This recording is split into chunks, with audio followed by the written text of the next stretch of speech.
Hi everyone, this is Teacher Judith and welcome to Science 7. Today, we will discuss Quarter 2, Milk 13, which is describe the different ecological relationship found in an ecosystem.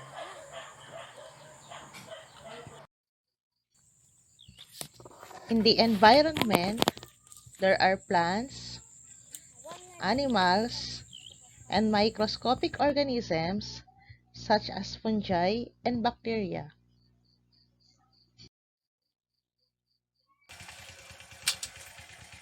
A group of organisms of the same kind living in the same place at the same time is called a population.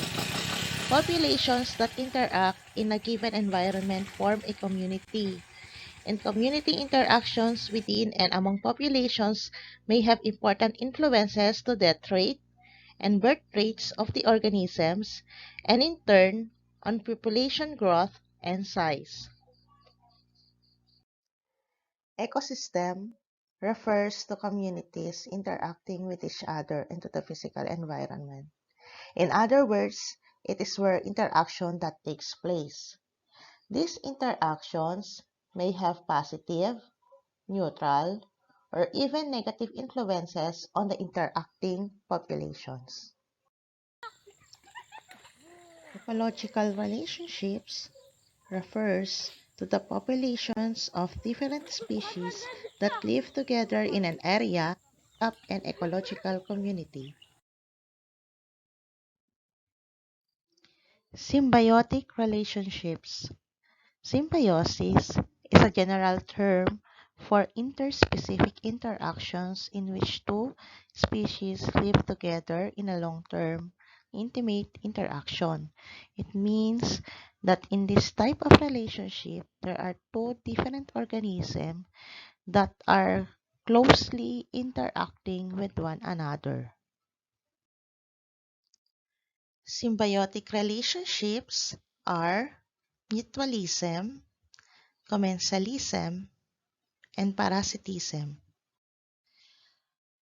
Mutualism refers to a biological interaction between two different species benefit from each other.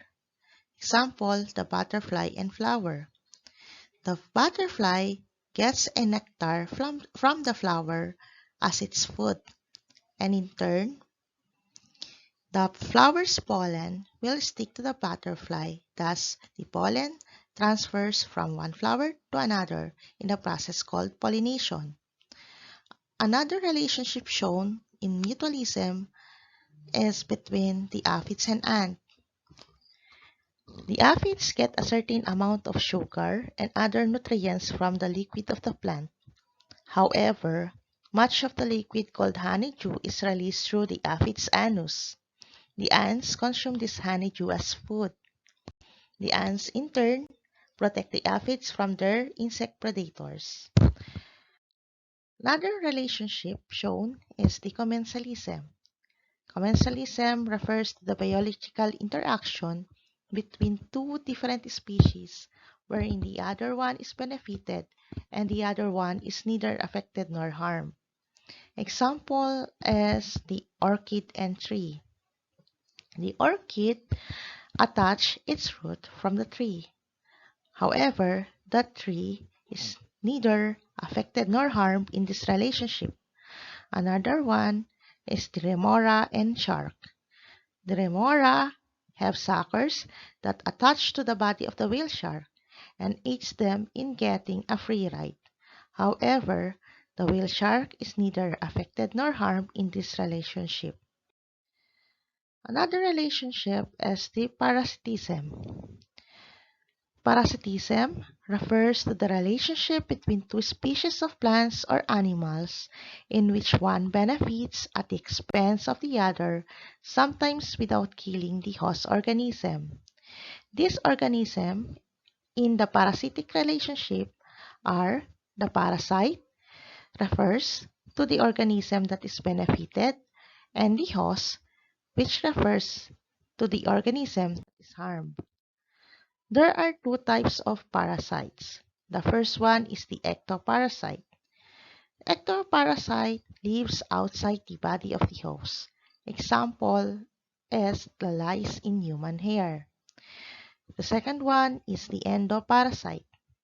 Endoparasite lives inside the body of the host. Example, roundworm in intestine.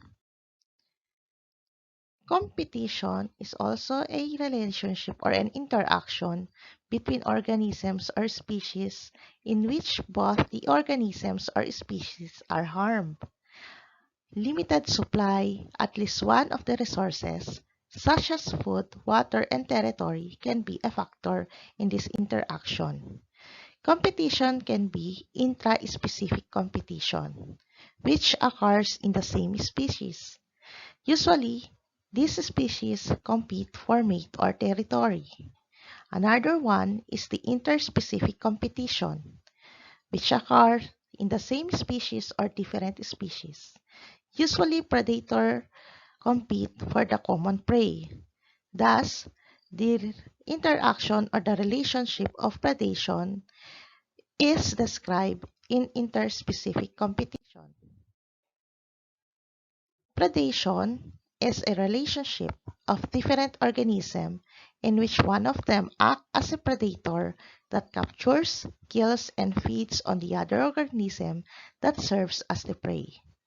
Predator refers to the organism that kills, while the prey is the organism that is killed and eaten. Example is the cat and rat. Now, grade 7 learners, let's find out if you have learned something in our discussion. In this learning task, you have to scan the QR code provided. You will be given a 1 minute to answer. This learning task is you will guess the pictogram. So, the QR code is shown to you. If you cannot scan the QR code, just type the link shown on the screen. So, are you ready? Now you will have a 1 minute to answer this learning task. Okay? Timer starts now.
Okay, time is up.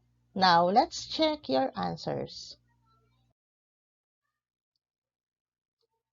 So, for the first picture, of course, both organisms benefit from each other. You can see that the bird is inside the mouth of the crocodile. So, therefore, your answer must be mutualism. Okay? For the second picture, of course, one of the organisms benefit from the relationship while the other is neither benefited nor harmed. So your answer must be commensalism. For the third picture, the one organism or the first organism benefit from the relationship while the other is harmed. So your answer must be parasitism. For the fourth picture, one organism benefit while the other is killed and eaten? Your answer must be A, predation. And for the last picture, both organisms benefit from each other.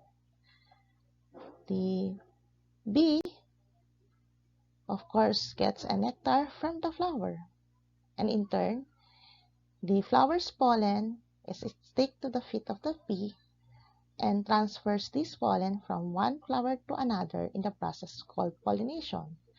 Therefore, your answer must be mutualism. Okay? So did you get it right? Now, well done, learners. For more instructions, just wait for your teacher to give you the other learning tasks.